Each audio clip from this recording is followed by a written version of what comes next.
Press वार्ता में आप सभी का स्वागत है। विगत सप्ताह में संसद में लोकसभा और विधानसभा, राज्यसभा दोनों जगह संविधान को स्वीकार किए हुए 75 साल के मौके पर संविधान की रचना, संविधान निर्माताओं का योगदान और संविधान में प्रस्तावित किए गए आदर्शों पर एक गौरवमयी चर्चा का आयोजन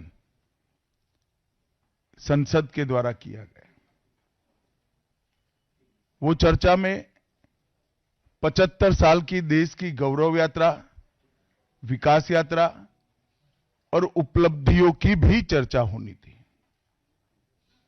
ये तो स्वाभाविक है कि जब लोकसभा में, राज्यसभा में पक्ष और विपक्ष होते हैं तो हर मुद्दे पर लोगों का नजरिया अलग अलग होता है, दलों का नजरिया अलग अलग होता है, वक्ताओं का नजरिया अलग अलग होता है।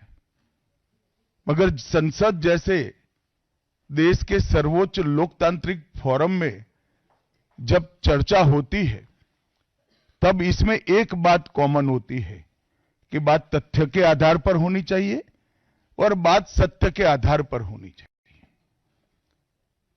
कल से कांग्रेस पार्टी ने जिस तरह से तथ्यों को तोड़ मरोड़ कर रखने का प्रयास किया है, ये अत्यंत निंदनीय है और मैं इसकी निंदा करना चाहता हूं।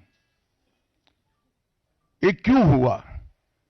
क्योंकि भारतीय जनता पार्टी के वक्ताओं ने संविधान पर, संविधान की रचना के मूल्यों पर और जब जब कांग्रेस या भारतीय जनता पार्टी का शासन रहा तब शासन ने संविधान के मूल्यों का किस तरह से मूल्यांकन किया, संरक्षण किया और संवर्धन किया, इस पर फैक्ट के साथ भारतीय जनता पार्टी के वक्ताओं ने अनेक उदाहरणों के साथ जनता के सामने विषय रखे और उसमें वो तय हो गया कि कांग्रेस पार्टी आंबेडकर जी विरोधी पार्टी है, कांग्रेस पार्टी आरक्षण विरोधी पार्टी है, कांग्रेस पार्टी संविधान विरोधी पार्टी है, कांग्रेस पार्टी ने सावरकर जी का भी अपमान किया,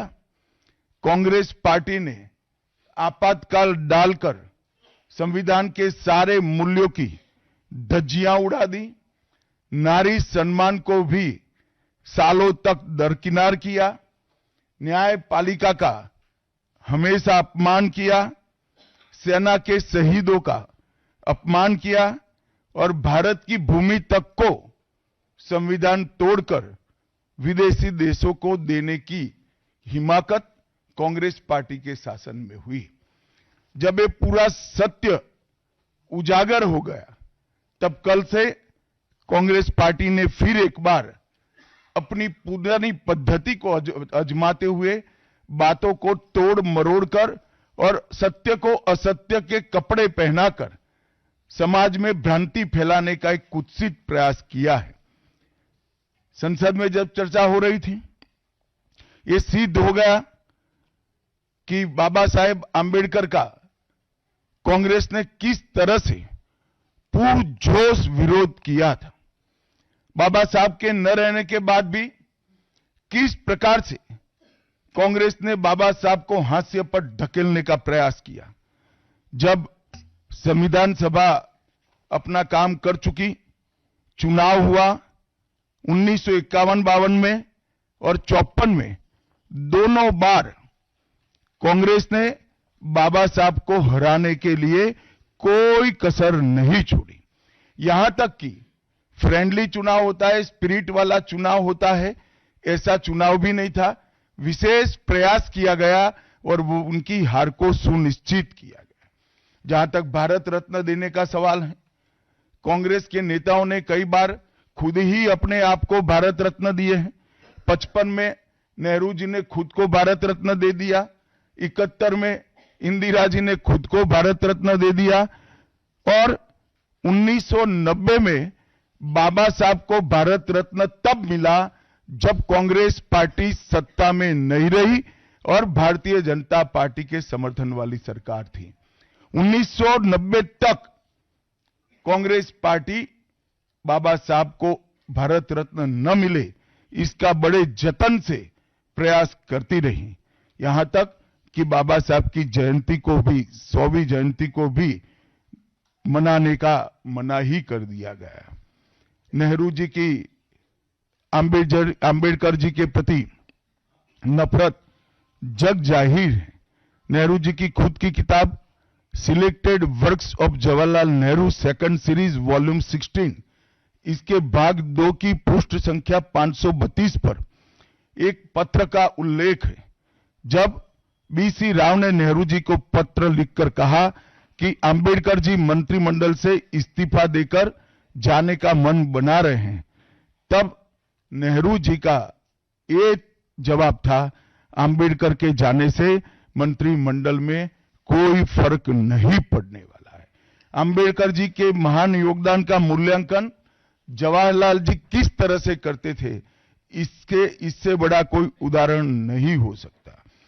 जब पंडित जी की एक और किताब को पढ़ते हैं, लेटर टू चीफ मिनिस्टर में एक उल्लेख है, बंबई के मेयर ने एक पत्र में बाबा साहब के अंबेडकर के जन्मस्थान महू में उनका स्मारक बनाना चाहिए ऐसा सुझाव दिया। 18 जून 1959 को पंडित जी ने कहा, सरकार के लिए स्मारक स्थापित करना बिल्कुल सामान्य बात नहीं होगी, आमतौर पर स्मारक निजी पहल से किया जाता है।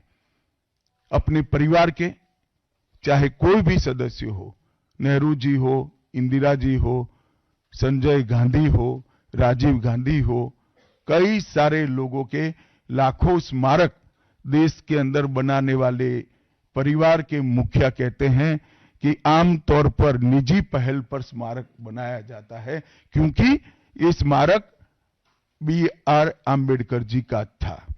मित्रों, जब एक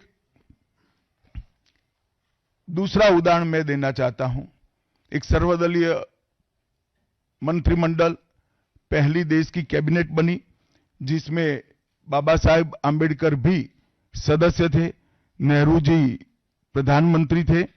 नेहरू जी की किताब selected works of Jawaharlal Nehru में एक और उल्लेख आता है, नेहरू जी के आश्वासन के बावजूद आम्बेडकर जी को कोई महत्वपूर्ण विभाग नहीं दिया गया और ये स्पष्ट इसके अंदर उल्लेख है कि सरकार की नीतियों, विशेषकर विदेश, रक्षा और अनुसूचित जाति और जनजाति से जुड़ी हुई नीतियां और 370 के खिलाफ आम्बेडकर जी थे। जब एक और कांग्रेस पार्टी है, बाबा साहेब आम्बेडकर का कोई स्मारक जब तक कांग्रेस सत्ता में रही बड़ा नहीं बना। जहां जहां विपक्ष की सरकारें आती गई, स्मारक बनते गए। भारतीय जनता पार्टी की सरकारों ने और नरेंद्र मोदी जी की सरकार ने बाबा साहब के जीवन के संबंधित पंच तीर्थ का विकास किया। मध्य प्रदेश में महू, लंदन में वो स्थान जहां बाबा साहब पढ़ते थे, नागपुर में दीक्षा भूमि, दिल्ली में महापरिनिर्वाण स्थान और महाराष्ट्र के मुंबई में स्थित चैत्य भूमि का विकास करने का काम भारतीय जनता पार्टी की सरकारों ने किया। 19 नवंबर 2015 को नरेंद्र मोदी जी ने अंबेडकर जी के सम्मान में 26 नवंबर को संविधान दिन घोषित किया। डॉक्टर अंबेडकर इंटरनेशनल सेंटर की स्थापना भी की। 2018 में प्रधानमंत्री नरेंद्र मोदी जी ने महापरिनिर्वाण स्थल पर डॉक्टर अंबेडकर स्मारक का उद्घाटन किया, जो लगभग 2 एकड़ में फैला है। मित्रों, मैं आज जब आप सबके सामने उपस्थित हुआ हूं, तब राज्यसभा में मेरे बयान को तोड़ मरोड़ कर पेश किया गया। मेरा मीडिया के सभी मित्रों से आग्रह है, कांग्रेस ने सार्वजनिक जीवन में ये जो पद्धति की है कि बयानों को तोड़ मरोड़ कर पेश करना, हो हल्ला मचाना, और भ्रांति खड़ी करना। पहले उन्होंने नरेंद्र मोदी जी के भी एडिटेड बयानों को सार्वजनिक किया। चुनाव जब चल रहा था, मेरे बयान को एआई का उपयोग कर एडिट किया गया और पूरे देश में इसको प्रसारित करने का घृणित काम किया गया। और आज अंबेडकर जी के लिए मेरी बात को तोड़ मरोड़ कर वो पेश कर रहे हैं। मैं स्पष्टता के साथ कहना चाहता हूं, मीडिया को विनती भी करना चाहता हूं कि मेरा पूरा बयान जनता के सामने रखिए। मैं वो पार्टी से आता हूं जो पार्टी कभी अंबेडकर जी का अपमान नहीं कर सकती। पहले जनसंघ और फिर भारतीय जनता पार्टी ने हमेशा अंबेडकर जी के सिद्धांतों के आधार पर चलने का प्रयास किया है। जब जब भारतीय जनता पार्टी शासन में रही, अंबेडकर जी के सिद्धांतों का हमने प्रचार किया है। आरक्षण को और मजबूत करने का काम भारतीय जनता पार्टी ने किया है। इन्होंने जिस प्रकार से आरक्षण को भी विरोध किया, वो भी हम सब जानते हैं। पिछड़ा वर्ग आयोग, काका साहेब कालेलकर आयोग 53 में बना, 55 में रिपोर्ट आई, आज तक वो रिपोर्ट को लागू नहीं किया गया। 31 दिसंबर 1980 को मंडल आयोग बना, मंडल आयोग की रिपोर्ट आई। 80 में इंदिरा जी ने मंडल आयोग को ठंडे बस्ते में डाल दिया। 90 में जब गैर कांग्रेसी सरकार आई, तब मंडल आयोग की रिपोर्ट लागू हुई। उस वक्त राजीव गांधी विपक्ष के नेता थे और जब मंडल आयोग की रिपोर्ट लागू हुई, प्रस्ताव संसद में आया, राजीव जी ने अपने जीवन का सबसे लंबा भाषण ओबीसी के आरक्षण का विरोध करने के लिए किया।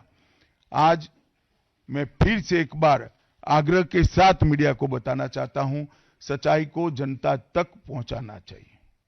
मेरी पूरी बात बहुत स्पष्टता के साथ, कोई कंफ्यूजन के बगैर राज्यसभा के रिकॉर्ड पर है।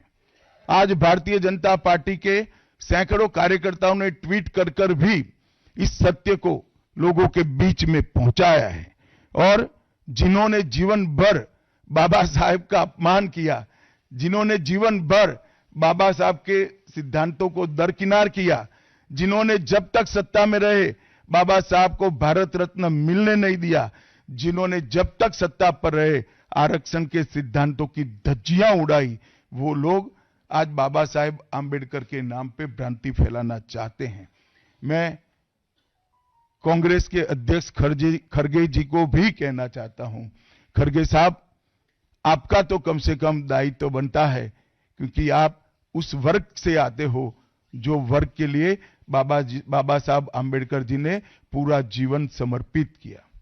आपने कम से कम कांग्रेस के एक कुत्सित प्रयास में सपोर्ट नहीं करना चाहिए था। मुझे बड़ा दुख है कि आप भी राहुल गांधी जी के दबाव में इसके अंदर शामिल हुए हो। मित्रों, आज जब हम सब यहां बैठे हैं, मैं फिर से एक बार कहना चाहता हूं, कांग्रेस के पास इस संविधान के ऊपर की चर्चा में बाबा साहेब आंबेडकर विरोधी कांग्रेस है, इसका कोई जवाब नहीं बचा। संविधान विरोधी कांग्रेस है, इसका कोई जवाब नहीं बचा। कांग्रेस आरक्षण विरोधी है, इसका कोई जवाब नहीं बचा। कांग्रेस सावरकर विरोधी है, इसका भी कोई जवाब नहीं बचा। कांग्रेस ओबीसी विरोधी है, उसका भी कोई जवाब नहीं बचा। आपातकाल का पाप कांग्रेस के ही समय में हुआ, इसका भी कोई जवाब नहीं बचा। नारी सम्मान का विरोध भी कांग्रेस ने ही किया, वो प्रस्तापित हो गया। न्यायपालिका का अपमान ही कांग्रेस ने ही किया, वो भी प्रस्तापित हो गया। भारत की भूमि को भी संविधान को दरकिनार कर विदेश को सौंपने का पाप भी कांग्रेस ने ही किया, ये भी प्रस्तापित हो गया। तब फिर से एक बार चिर परिचित अपनी पुरानी नीति पर कांग्रेस आई है और उन्होंने मेरे बयान को तोड़ मरोड़ कर आधा ही दिखाकर जनता के सामने रखना और भ्रांति फैलाने का प्रयास किया है। कृपया मेरा पूरा बयान आप सभी लोग जनता तक पहुंचाइए, तो दूध का दूध और पानी का पानी हो जाएगा। मैं उस पार्टी से आता हूं, उस संस्कृति से आता हूं जो स्वप्न में भी बाबा साहब के विचारों का या बाबा साहब के स्वयं का अपमान नहीं कर सकते। हम जानते हैं कि देश के वंचितों को न्याय दिलाने के लिए और देश के लोकतंत्र की नींव को इतनी हो पाए। और मैं फिर से एक बार कांग्रेस के ये कुत्सित प्रयासों की घोर निंदा करता हूं। और जो संविधान पर दोनों सदनों में चर्चा हुई, कम से कम भारतीय जनता पार्टी की ओर से चर्चा का स्तर मेंटेन करने का पूरा प्रयास किया गया था, विषय पर बोलने का आग्रह किया गया था और तथ्य के साथ बोलने का आग्रह भी हमारे सारे वक्ताओं ने किया था। वो सारे प्रयास पर कांग्रेस ने पानी फिरा है और मैं मानता हूं कि देश की जनता इसके इस प्रयास को भी जानती है, उनकी मानसिकता को भी जानती है और उनकी कार्य संस्कृति को भी जानती है। धन्यवाद। रविंदर जी।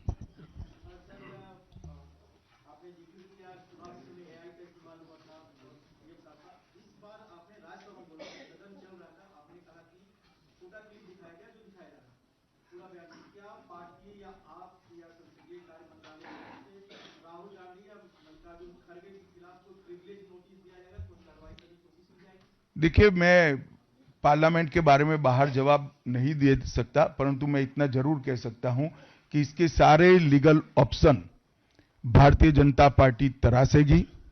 पार्लियामेंट के अंदर और पार्लियामेंट के बाहर क्या लीगल एक्शन हो सकते हैं, वो सारी संभावनाओं को तराशकर भारतीय जनता पार्टी निर्णय करेगी। आनंद पांडे जी।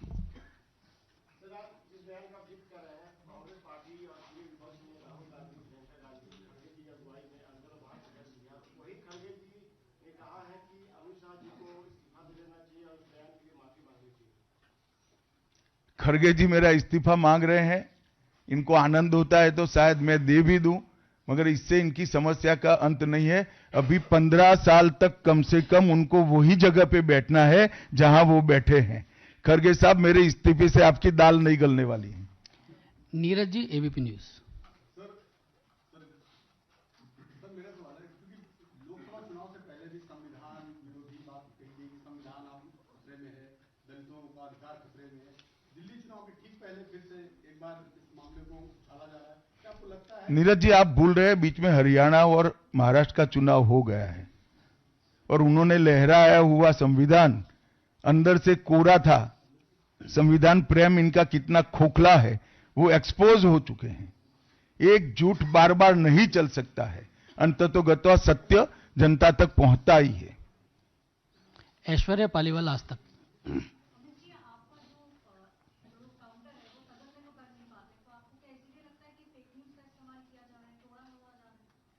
नहीं, सिर्फ मुझ पर नहीं, कई बार प्रधानमंत्री जी के लिए भी इस प्रकार के प्रयास किए, चुनाव के वक्त मेरे लिए भी किया था, फिर से एक बार कर रहे हैं। मगर मैं इसीलिए आज आप सबके सामने आया हूं। सार्वजनिक जीवन में आपका भी दायित्व है कि क्षीर नीर करने में जनता का मदद करिए, दूध का दूध और पानी का पानी करने में जनता को मदद करिए। मुझे आनंद होता अगर मेरे भाषण के मुद्दों के तथ्यों को वो चैलेंज देते। तथ्य पर चैलेंज देने के लिए कुछ नहीं है।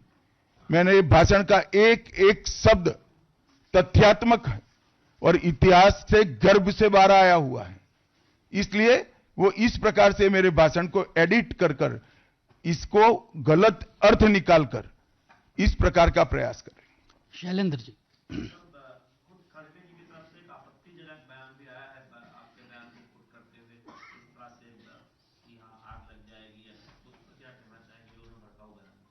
मुझे लगता है आप मेरी प्रेस को अच्छे से कवर करिए, कुछ नहीं होगा।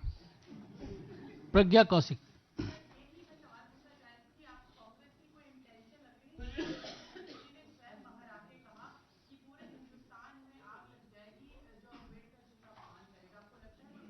उनका इंटेंशन क्या है इसके डिटेल में मैं जानना नहीं चाहता, परंतु मैं इतना जानता हूं कि अब कांग्रेस को जनता जान गई है।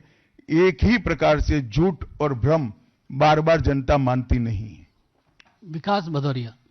लोकसभा के समय भी आपके बयान को एआई के जरिए टारगेट किया गया, इस बार भी आपके बयान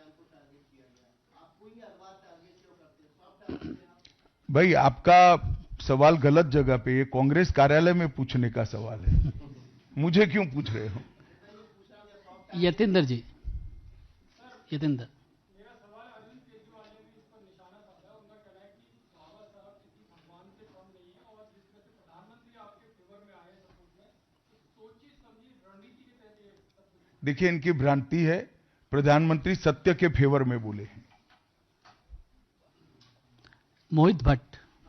सर, जिस प्रकार से सारी विपक्षी पार्टियां भी अब साथ आ रही हैं, पहले वो अलग अलग मुद्दों पे पार्लियामेंट में अलग अलग दिखी थी, लेकिन इस मुद्दे पे वो सड़कों पे आने की बात कर रही है। आम आदमी पार्टी ने प्रोटेस्ट किया, टीएमसी भी प्रोटेस्ट करेगी, तो इस मुद्दे पे सारी विपक्षी पार्टी एक साथ आ रही है। देखिए सत्य को किसी के सपोर्ट की जरूरत नहीं होती। हमारी बात में, हमारे मुद्दों के साथ सत्य स्वयं खड़ा है। सत्य सबके साथ सत्य ही रहता है। कितने भी लोग साथ में आए, इससे सत्य को कोई फर्क नहीं पड़ता। कृष्ण मोहन शर्मा। सर, कृष्ण मोहन शर्मा, भारत एक्सप्रेस से। आज एक बहुत आश्चर्यजनक बात ये हुई कि जो कभी कहते थे कि मैं संविधान को नहीं मानता, मैं एनार्किस्ट हूँ, मुझे जनता ने संविधान के लिए नहीं अरविंद केजरीवाल को वोट दिया है, वो भी आपकी आलोचना कर रहे थे और कह रहे थे कि बाबा साहब भीमराव अम्बेडकर का बड़ा अपमान किया।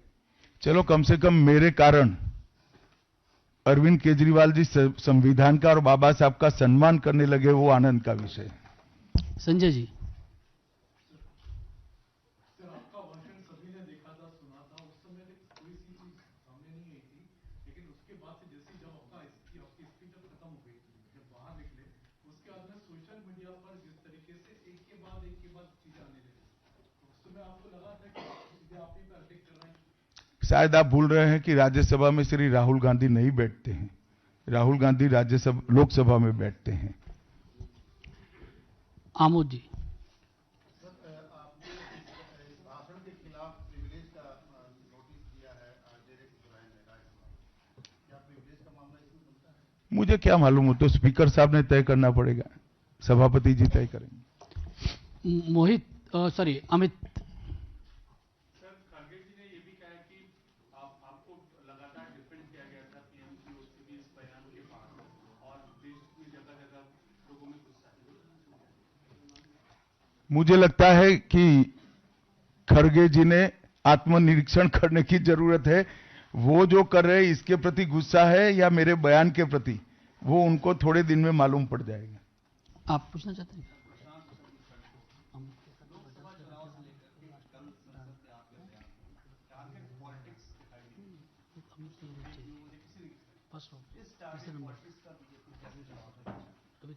नहीं, बीजेपी को टारगेट कर रहे हैं वो सही है, क्योंकि जनता के फैसले लगातार बीजेपी के पक्ष में आ रहे हैं।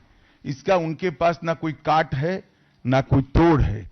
इसलिए जनता के फैसले के बाद ईवीएम पर सवाल उठाते हैं। जनता के फैसले के बाद खुशफहमी में रहते हैं कि हारने के बाद भी कि हम जीते हैं, और जनता के फैसले के बाद भी फिर से एक बार भ्रांति फैलाने का प्रयास करते हैं। परंतु जनता सब जानती है। अंतिम सवाल